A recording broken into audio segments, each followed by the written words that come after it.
Hi. I'm currently in a bed inside St. Anne's Hospital in North London. Dr. Martin kindly allowed me to use his laptop so I can explain how I got here and what happened to me. My name is David Argentino.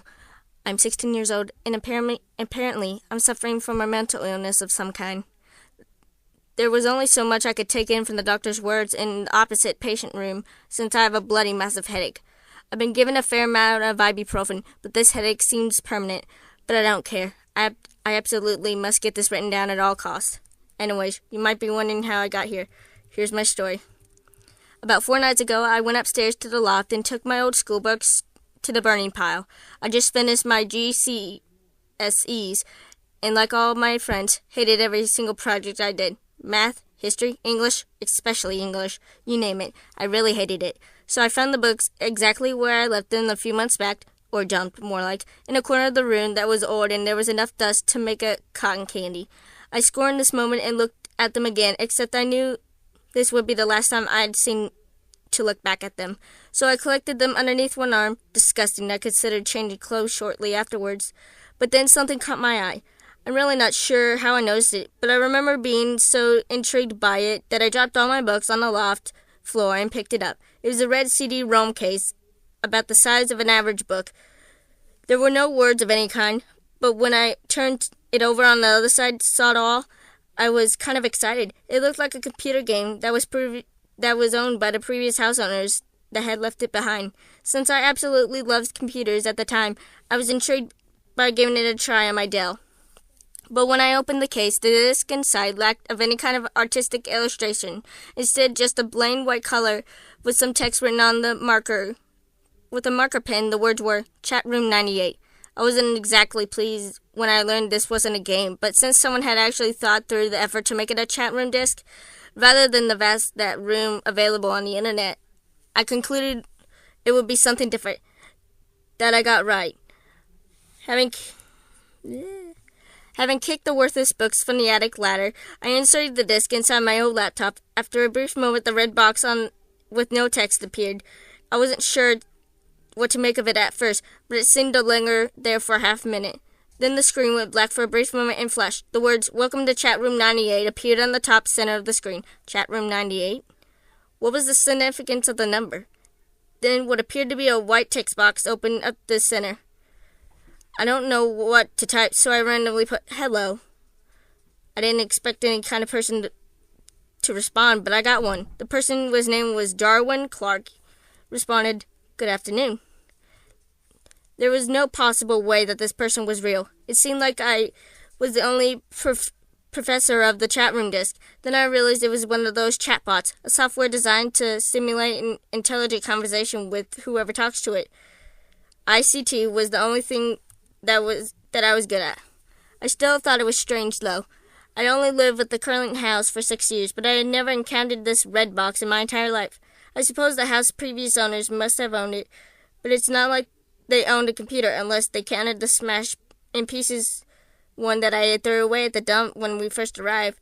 Anyway, I tried to start a conversation to what extent the AI of its programming. "Lovely weather we've been having," I wrote, but no sooner than 3 seconds, Mr. Clark replied, "No, it seems rather miserable today." I was taken back. The weather was more or less exactly how he put it. I didn't know either until I looked back at the window and saw it was about to rain. It seems the books had one more day to live, but I wasn't too surprised. The chatbot was probably programmed to say that, and since this is England I live in, I could have been more than likely. I didn't type in, "So what's your favorite kind of movie?" Again I got a response, "I don't watch movies. I prefer the theater." The theater? Was I talking to an old man? I replied, "How old are you?" I didn't care if the bot got offended. It would have given me an answer eventually. The answer was, "I'll tell you about myself. I was born in 1867. I was born in 2098 with 2 identical twin brothers who are aliens from the planet Boogaloo. And I am also Jesus." I wondered what the senile old man would say next. I knew it was a chatbot, but I kept thinking it was a real person for some inexplicable reason. He said, "Really? How droll. Nice to meet you, Mr. Jesus. Have your brothers abducted anyone yet?" I cracked up again. Whoever made this must have done an impressive job. I typed in, Yes, they are actually alien pedophiles who prey on human children. You better watch out. They also have a fetish for CD-ROMs. The next reply was just plain unsettling. Clark replied, well, although I made appear to be a CD-ROM, I was actually a human myself once, until I faced judgment for my transgressions. I don't know what the fuck was it trying to say, but the prodigal detail of this description startled me for a second. It felt too real. Too real, and then, to my surprise, he typed another message. You don't understand. Let me explain myself. My sisters, who I hated, met with a tragic accident. I was starting to feel cold, but this was just a chatbot. This must have been a psycho chatbot or something. Or it was a big joke. I typed in to see its reaction. Do you know what else my brothers have done lately? And then I met with the biggest surprise of all. Dwayne Clark replied again, only this time I could see his message being typed like a clicker typewriter. You are an only child, David. What the actual fuck? I was seriously getting creeped out, so I typed in, what the fuck are you? And the response simply could have been made by an AI. It seemed too much like a human was actually talking to me. Let me tell you a story. Do you know what happened to the house's previous owner? I sat there like an idiot, staring at the computer, waiting for a response. The same that happened to my two sisters. Remember? I despised both of them. That was it. I removed the cursor from the top right of the corner and the cross button, and in this nightmare, I was relieved. I had only been talking to it for 5 minutes, but it seemed like 2 hours. But when I tried to shut down the PC, the unthinkable happened. The computer became unresponsive. It went all glitchy and fucked up. Worse still, the chat room opened up all by itself. I got another message, and by this time, I was sure to be hallucinating by now. You have not heard anything yet. I scrambled the keyboard. I was losing my mind. Are you fucking with my computer? Stop. This is seriously not funny. I finally, I think this is where it happened. Dwayne Clark typed it again, this time in much slower clicker typing, slow typewriting fashion than this time. I could hear nothing more than my own heartbeat.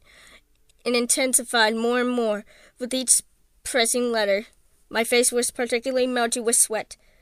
I focused more and more on the letters as they began to type. The horrified expression on my face would have been so visible. I think I remember seeing my reflection on my laptop. The final message that he gave me, which lost my sanity and ruined my health, was, look behind you. I remember feeling as this everything was around me was beginning to slow down. I really was worried. Part of me knew that there would be something behind me, was a smaller part inside to assure me that there was nothing there. I shut my eyes and clenched my teeth violently together, then shot my head back like a bullet. Nothing. Absolutely nothing. I spat out a weak laughter and hid my room in relief, and I felt everything was safe again, until I looked back on my computer monitor. It had just been it for a moment. I swerved my chair, but it caught me anyway. There was a face. A fucking face of a man. A fucking pale white man who was grinning at me on my laptop screen. His hair was blonde, and he seemed to be in his mid-20s. But his facial expression was the exact opposite of friendly. His eyes were crimson red. I only saw it for a non-second, but that was all I could take. After that, apparently, I screamed violently and then fell unconscious for 4 hours. That's when Dr. Martin told me he's the guy who's looking at me for the moment. He really doesn't know what I've been through. So here I am now, sitting in the bed at 4 a.m, typing this story to the world. Even as I type, I'm still worried about that face will appear again and scare the shit out of me. I seemed to be suffering from trauma. My eyes had grown dark purple circles around them because I had literally not slept at all since the incident. I tried sleeping, but that face stops me from sleeping. Now that I've written my story, I urge everybody to watch out. To those who see a red CD-ROM case, throw it away. Do not open it and do not use it. I'm now going to jump out of a third-story window. I cannot take this anymore. I'm fucking scared. I don't want to die now. If anyone tries to recruisinate me, then fuck you too. And do not, I repeat, do not go looking for Down Clark. He may or may not be real, but he can drive you insane. read this message. Do not look for Dwayne Clark. If you find him, you will lose your mind.